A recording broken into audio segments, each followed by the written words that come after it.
Edge Match. It's Edge Match. You're at Edge Match. Edge Match. Don't miss Edge Match. Don't miss Edge Match. You're at Edge Match. Edge Match. Don't miss Edge Match. Don't miss Edge. Hey, what is up, EduLaunch fam? Super excited for today's launch because we have one of my good friends here with us, Dr. Angela Dye. How are you doing today? Hey, Dr. Sarah, how are you? Doing great. Thanks. So good to have you on here. I'm really excited about your book because it has been such a joy to collaborate with you. And I'm so happy that this is going to be out into the world. So we're talking today about her book, Pragmatic Progressivism. And if you are watching this today, when it launches, which will be June 20th, then that means that the book is available and you can get it on Amazon, Barnes & Noble, or on our website, edumatchpublishing.com. So we're here today to talk a little bit more about it. So again, welcome, Dr. Angela. And if you could please introduce yourself to anyone watching who may not know you. Okay, Dr. Sarah, I love saying it. Dr. Sarah, Dr. Angela, that's great. One day we have to do a show about being Black women by the doctor title, because that's always like a task to determine, am I going to allow myself to be Angela or Dr. Angela? So we'll do that at another time. But I am Angela Dye. It's an interesting, my background is a real mesh up between education, social science, and business. I've always had a passion for social change. And I went to school to be a lawyer, an attorney. I think you and I have that in common. And along the way, so I went and got a social science degree. And in that social science program, I had to have a minor or a secondary support.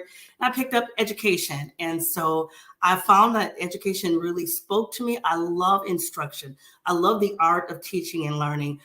And so at that time in my life, it was perfect to become a social studies teacher. But as I matured in my craft and I moved into leadership, I found myself moving away from the social science part of me and more into the education world. But I still am a social change agent by heart. And so what I do now, like I've been doing equity work for a few different, I work at the state level now, but last year I worked at the district level. And that's when I'm in my employment mode. But when I'm in my true self, I vacillate between an entrepreneur and a writer, and both of those ends connect me to social change agentry. So that's a little bit about me. It's very non-traditional. I'm sure most of the people on your show kind of can say, I work in this capacity, but I've really been all over the place. Yeah, you have done it all. You have a vast array of perspective. And I mean, and that plays out in the book, you cover so much valuable information for our readers. So super excited to have you on and to have you as part of our family and to have the book as part of our EduMatch catalog. So tell me a little bit about the inspiration behind your writing of Pragmatic Progressivism. So this is my third text. My first book, Empowerment Starts Here, which was about the school that I founded and started. And then, of course, my dissertation took a look at the intersections between race, power, and instruction, really race, class, power, and instruction. And so writing those two texts, I really, in my mind, wasn't writing a third book. But as I found myself on Twitter, there was a time when I was like really in Twitter. This is how you and I met, right? I lived in Twitter and I felt like an orphan. I felt like an orphan in Twitter because I never fully connected to any one group. So you had individuals who were more progressive. Of course, I'm a progressive. So I'm like, yeah, those are my people. And then a tweet would come along and be like, nope. And then you had the critical pedagogues. And I'm like, okay, I'm a critical pedagogue. These are my people. And then they would say something, I'm like, no. And so that's what happened. I kept like looking for my people. And then of course, there's a very small part of me that's traditional. I can get into a conversation with other traditionalists, but I already know that I don't agree fully with them. And so I'm thinking to myself, as a practitioner or as a scholar practitioner, all of these disciplines come together at the local level in the classroom, in the building. And I begin to get curious about how many of those individuals can circulate and bring it all home in the classroom. You know what I mean? Can you be a progressive? Can you be a critical pedagogue? Can you do when it matters, when the rubber meets the road, when you're serving kids, who are you when you're in front of the kids? And that's when I'm like, you know what? I'm a pragmatic progressive. When I'm at the classroom level, working with children, that's who I am. And so that was the inspiration to the book. I love that. I absolutely love that. You brought your full self to the text and you bring your full self in every situation. So I absolutely love that. That's one of the many, many things I admire about you.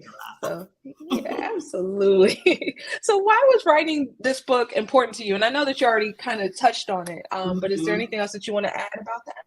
No, I think I changed that question a little bit, and I slanted it as, what's the purpose of the book? And so I'm going to talk about that in there. You have another question about who's the audience. I'm going to push that together, because when I was on Twitter in these discussions, I always found myself relating to the communities and then going, but. And so I'm like, okay, I should start writing this. So this book actually started off as a series of blogs. And I have another guy friend of mine who has published several books from blogs. And I think it's the hardest thing to do, to take a blog post and translate it into a book. It's the smallest text that I've written, but it took the longest. And so this book is for those different audiences. It's primarily for the progressive. You'll see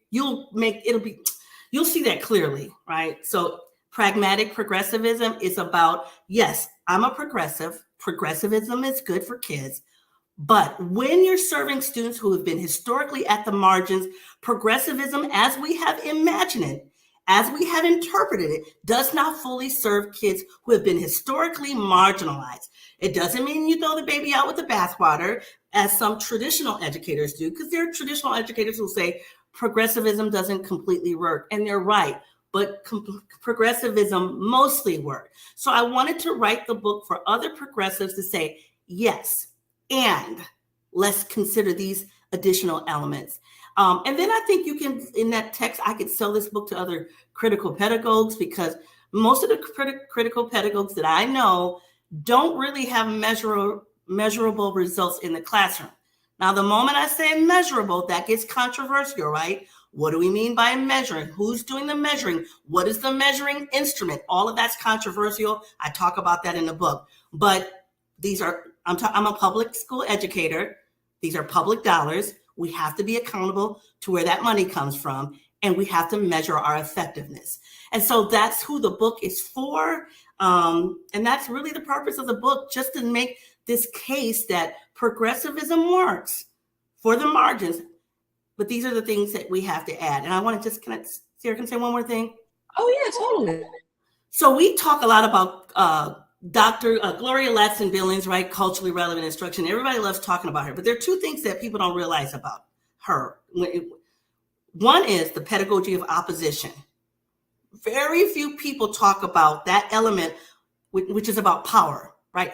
What is your relationship to power? How do you center power in the instructional process? Many people don't talk about that. And the other piece that Ladson-Billings talks about is you have to diversify that instruction, right? You meet the children where they are and you give them what they need. So to say I'm a pure progressive, I'm a pure critical pedagogue, that doesn't work when you're trying to meet the needs of kids. You need to be for them what they need you to be, period.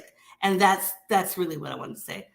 And Dr. Ladson-Billings, I hope I've represented your work appropriately. I absolutely love that. Oh my goodness, that is fire right there. And that is a gem. So thank you so much for sharing that. So time has flown by. We're almost here at our final question. We are here at our final question, I should say. And I feel like I would love to just pick your brain all day if I could, you know? Yeah, but here's our final question. What other resources do you suggest for readers, and where can they find you? Well, I want to just do a plug for my other text. I've already said book number 1 was Empowerment Starts Here. That's when I talk about schooling at the school-wide level, which is really an important task.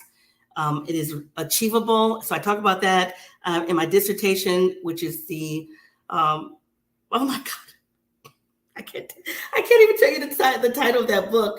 I think it's something like the powerlessness of student achievement, right? Like we always talk about student achievement, but most conceptualizations of student achievement is really about powerlessness, and we want to interrupt that. I do my blogs, I think, on my website, Empowerment Starts Here. You can check me out there. And I would say those 3 texts are really important. And just go to my website, Empowerment Starts Here. And my podcast, Empowerment Starts Here. You can check that out as well. Yes, and I'm a longtime listener and huge fan of your podcast. And you were on the show. I interviewed I you. was, So don't forget that. Absolutely. Yeah, that was such a good time. So super excited for the book and super excited for all of the great work you do. So I wanted to thank you so much, Dr. Dot, for being on here today. Thank you for having me, Dr. Sarah. I really appreciate it, okay? Appreciate you as well. You're amazing. So are you. And I learned so much from you. So thank you so much for everything. And I really wanted to thank everyone for tuning in as well. So again, if you are watching this on or after June 20th, then the book is available now on Barnes & Noble, on Amazon, and on edumatchpublishing.com. So definitely do yourself a favor and check it out. And we'll be back for our next launch and for some really cool live streams in the future. So thank you again. And we will see you later. So take care, everyone. Thank you, Dr. Thanks. Sarah. Thank you, Dr. Angela. It's Edge Match. Edge Match. It's Edge Match. You're at Edge Match. Edge Match. Don't miss Edge Match. Don't miss